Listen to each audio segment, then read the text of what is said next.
All right, shalom and welcome back to the Code Searcher. Here we are at the head of the year, Rosh Chodesh, head of the month.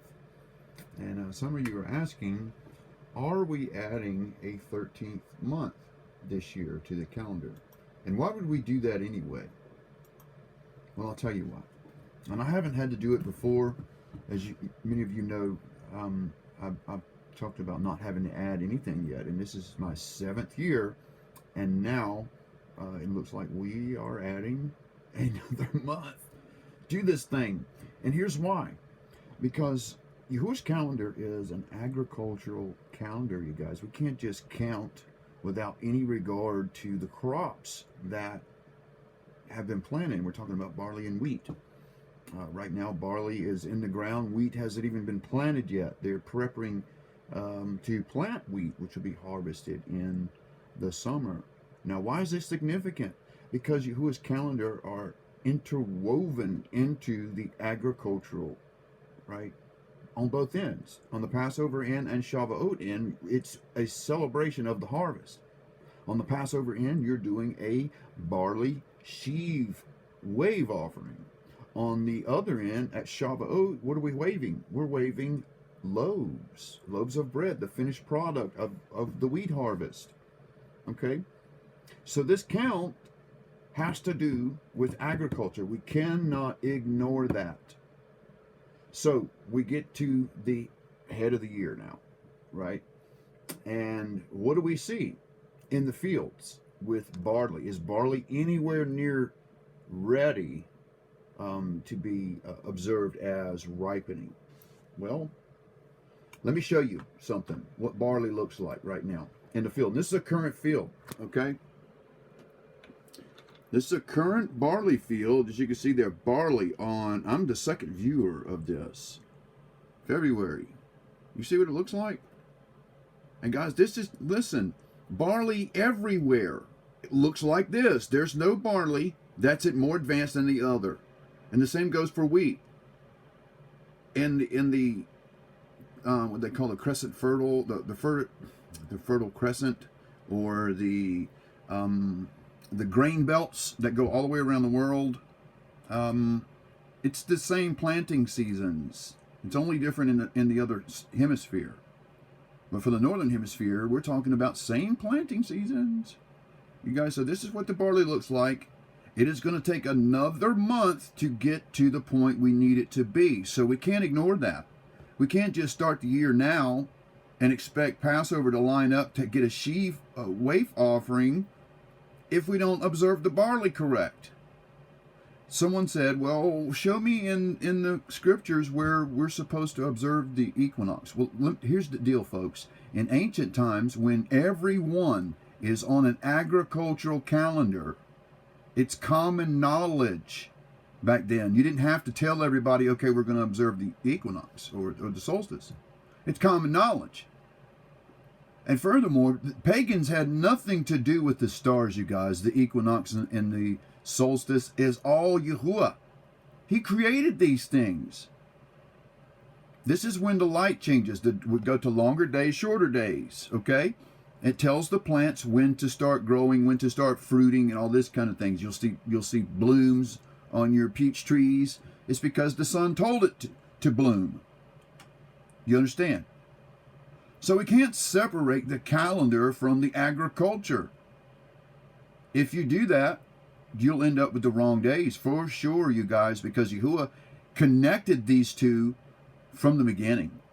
When they came out of Egypt in the Exodus, it was interconnected with the harvest season. That's what it marks out, you guys. It's not just about the Exodus. It's about the grain.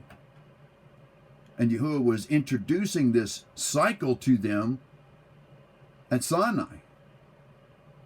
All right, so the solstice says that when the changing of the sunlight is another month away. It's okay. So here's what we got over at renewed moon. All right, we're the waxing crescent. We are just now coming out of the new moon, and this is going on our count for the month. And let's check the report for. It's hard to do this with two hands, one hand. The Barley report is negative, as you can see there. Negative, which means there is no barley that is going to be ripe right now. It's negative. So we are going to have to wait, you guys. There's no getting around it. And by the way, this is the time where wheat is being planted for the summer harvest on the other end, because wheat takes more than 100 days. Okay? I can show you right now where wheat is being planted. It's not barley being planted. Barley's already been planted. As I just showed you on the screen there. Barley is in the field. It is coming up. That's what it looks like on February 28th right there. Looks like grass. It's nowhere near what's called ripe or Abib. We cannot call that Abib. And folks, this is like in Colorado. But the same thing is in Israel, because it's in the same, look, when you look at the world right here,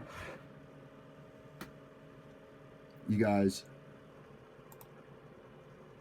those grains are planted in the same place all the way across the planet. So Israel, Europe, United States, they're all the same planting seasons, you guys.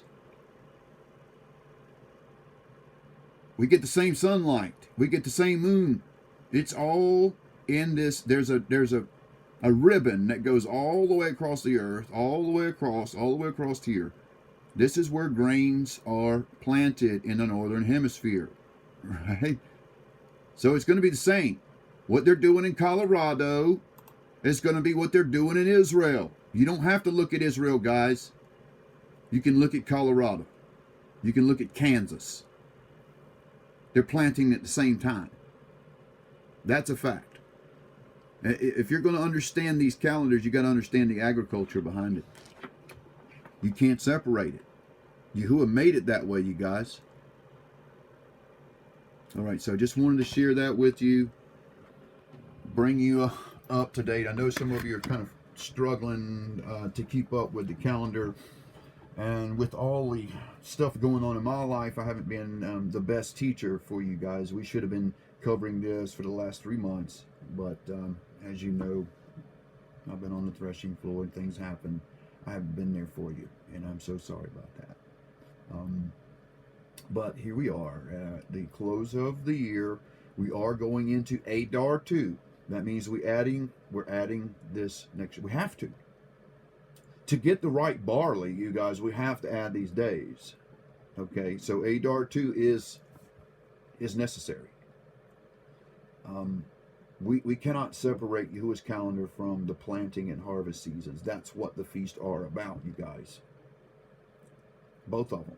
On both ends. And I'm talking about the Passover season and the Shavuot season. And the feasts that are around that are all interconnected with grain. Okay? So, now that we're up to date, now you know where we are. So this is ADAR 2. It's just like going through February one more time. All right, and so Purim is also part of that.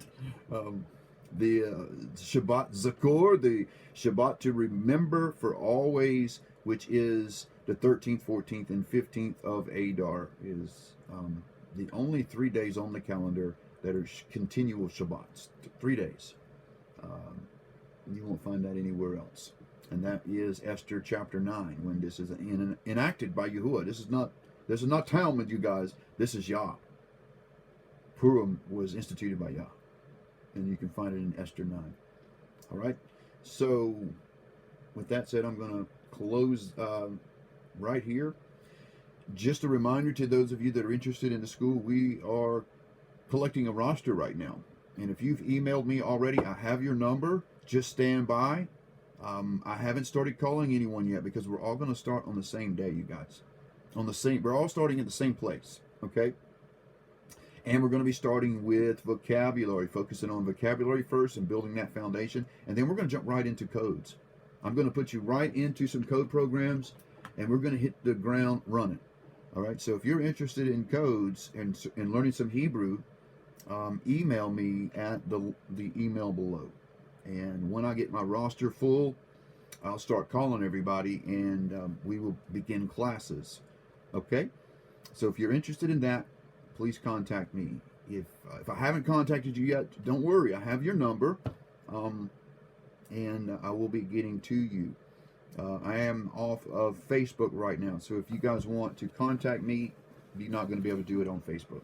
Okay? And I don't know how to tell you how to contact me right now because I can't give the world my cell phone number. I did that once before. So there you go. Any other things I need to catch you up on? I don't think so. But, I do want you to know that I love you and I appreciate you. Those of you still standing with me and who are waiting for the all clear, thank you.